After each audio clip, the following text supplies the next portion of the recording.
Նախ ֆիքսենք, որ որոշումը դա կասեցում է։ Այսինքն դա բավականին ժամանակավոր հենց բառը ենթադրում է, որ ինքը բավականին ժամանակավոր միջոցառում է։ Այնպես որ վերջնական հաղթանակի մասին խոսալը դեռ ամեն դեպքում վաղ է։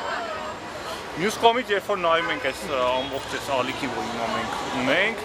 կարելի է հույս ունենալ, որ անկախ նրանից, թե ինչ են մտածում կասեցնողները, ալիքը չի թուլանա։ Ու եթե հանկարծ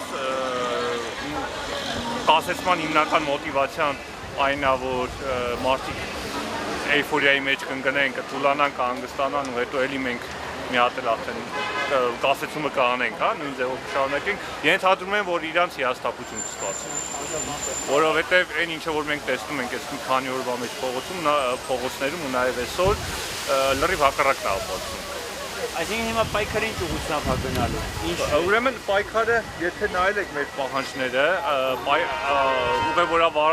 ուղևորավարձի վերականգնումը, նախկին ծավալի վերականգնումը ընդհանրապես պահանջներից մեկն է։ Մենք այնտեղ ունենք մի շարք այլ պահանջներ, օրինակի համար վարորդներին արժանապատիվ աշխատանքով ապահովել, նորմալ 8-ժամյա գրաֆիկ սահմանելուց, վերջացրած իրենց այդ աշխատանքային պայմանագրեր։ Ձեզ նկատի ունեի ակցիաներ լինելու են ինչ-որ սենց, Այո, լինելու են, բայց եկեք այս դեռ մի քիչ վաղ է խոսելը, նույնիսկ վաղա մասին, որովհետև դա դեռ պետք է քննարկվի, բայց կարող եմ երաշխավորել, որ լինելու է։ Հենց վաղ է։